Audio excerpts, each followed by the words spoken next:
Welcome back to the channel, Warhammer Man Studios. I'm Warhammer Man, and today we're taking a look at this week's pre-orders, and they are live. So obviously the big pre-order for the week is the Cadian stands Astra Militarum Army set. So we know this box coming in at 200. It is a limited quantity, so if you do want access to the Codex in advance or the bundled up deal right here, obviously want to jump on that before they are sold out. I don't think it's going to be a real big issue with this one. We're not really seeing Games Workshop's new releases sell out in the same way. And even if they sell out directly from the web store, traditionally, really haven't had any trouble finding them throughout the internet or friendly local game stores, etc. So, good deal right here. Overall, good price on it, including the Codex and the cards. We figured everything out, and it's over $300+ in value based on MSRP. And it's coming in at 200, so about like 35 to 40% savings. We won't know the exact savings until we see the prices for the new kits, but we have a pretty good idea overall. It is a really nice box set. Good start to an Imperial Guard army. Obviously missing some heavy armor, but I think you could pretty much pick up any tank, whether it's a super heavy like a Baneblade, Shadow Sword, whatever, or if you want to just put a couple Leman Russes in here, or potentially the new Dorn, etc. I think it's a pretty nice, solid start to any Imperial Guard list. Definitely a fan. I did go ahead and pick this up. All new miniatures, which is definitely a bonus as well. So that's a big release for this week. Obviously, also we have the Goff Rocker. Everybody's super excited about that one, at least according to GW. I know a lot of people will probably be excited to pick this model up. They did a music video for him. Check it out if you haven't checked it out already. Nice to see where Games Workshop putting their resources to market this guy heavy. So I don't know if they're expecting big sales on him. I imagine a lot of people will pick it up. A lot of people probably just think it's cool like me, but have no real interest in purchasing it. Next we have the White Dwarf 482, the new White Dwarf. It's got a little something for everybody in there. And then moving on here to the special edition Cadian Blood. So we know this is 2,000 copies. It is limited. $75 for this, which is surprising because the majority of these come out at $65. So I'm not sure if this is a new $10 price increase that we should expect on these further books going into the future, or if this was a one-time thing, but definitely surprised to see this at $75. And then we have the Gobbo's Demise in hardback, $9.99. From what I understand, this is pretty short but fairly entertaining. Around like 100 pages was last year. Somebody had chimed in and said it was cool, it was entertaining, it was cheap, it was fun. You know, but it was short. And then we have Gaunt's Ghost, The Victory, Part 2. We have the Krieg in paperback. Lots of cool stuff here. Witchbringer, Kragnos. If you're into books and stories and reading all that good stuff, GW has definitely been making it rain lately. So no lack of content for the readers out there.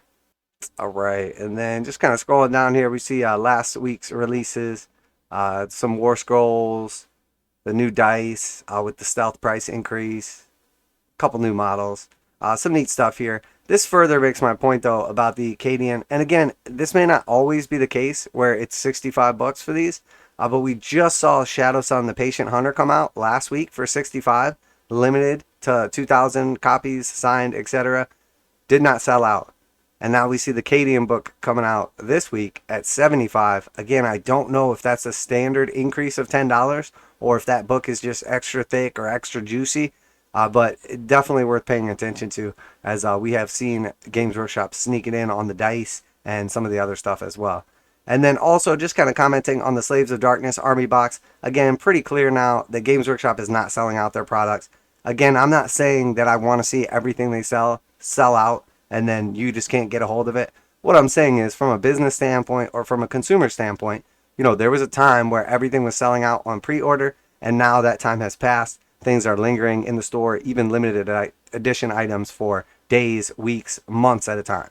So the press to get a hold of stuff, not necessarily there in the same way. Obviously it has to do with the economy, obviously it has to do with the release schedule, and now with the Christmas boxes on the horizon, probably coming out in the next few weeks, or at least going up on pre-order, there's going to be a lot of people saving their hobby budget towards those Christmas boxes.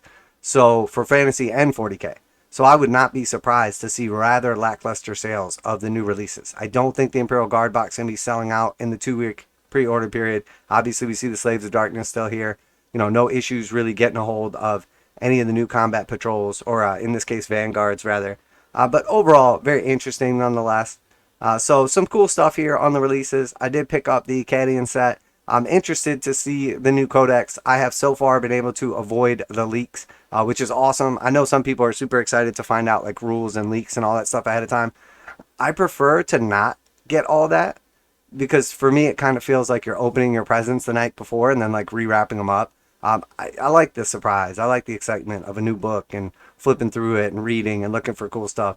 I'm not a big fan of the whole like leaked, potato phone footage and trying to like thumb through that to figure out what's going to be good, etc. I think it honestly really takes away from the hobby, and I mean it reflects very poorly on GW as well. So but here we have this week's releases. So some cool stuff here, some excitement. We're seeing some of the trends that have been happening for the last couple months with GW shifting.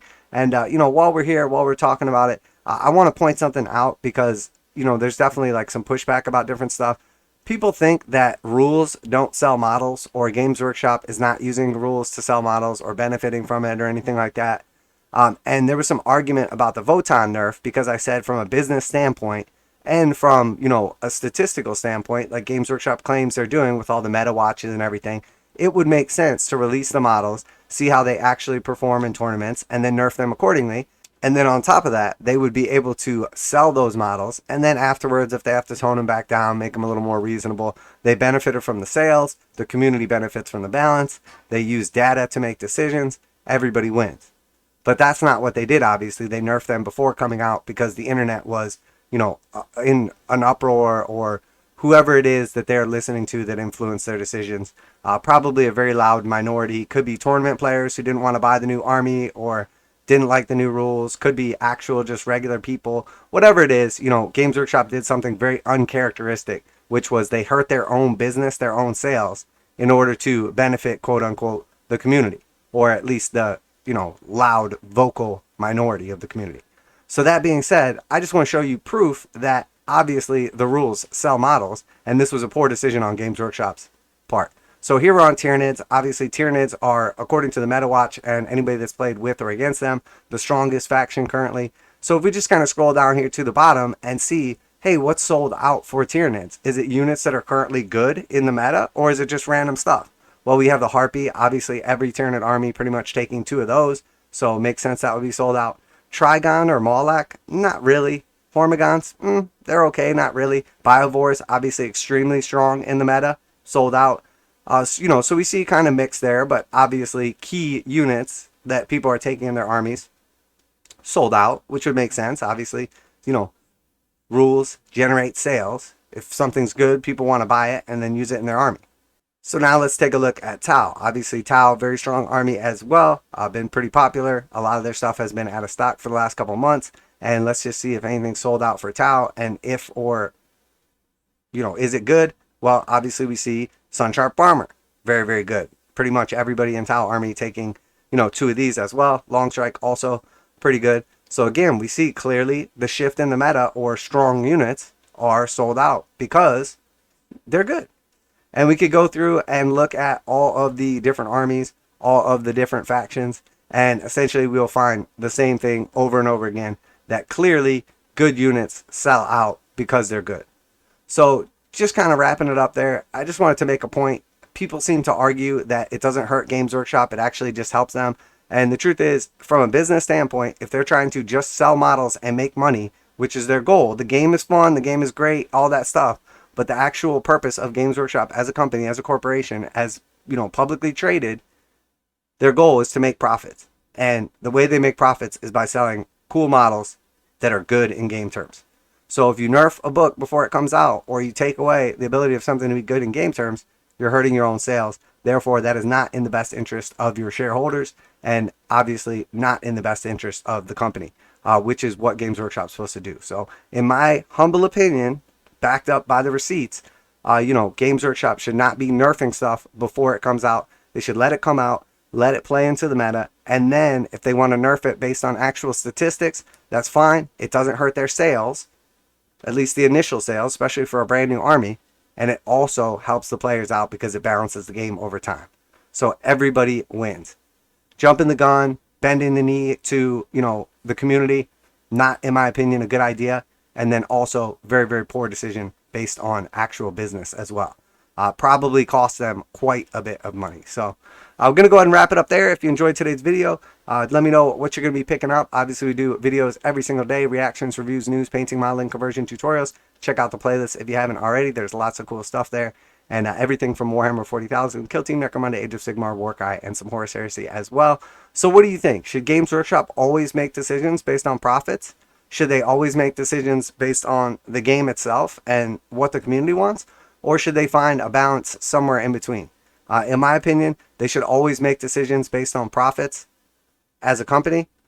And then as far as the game's health and everything like that, they should use the data to improve the health of the game, which is, theoretically what they're doing with MetaWatch. So we saw an anomaly recently where without data, they made big changes. We'll get some data sometime in the future, and we won't know, hey, was this army really broken?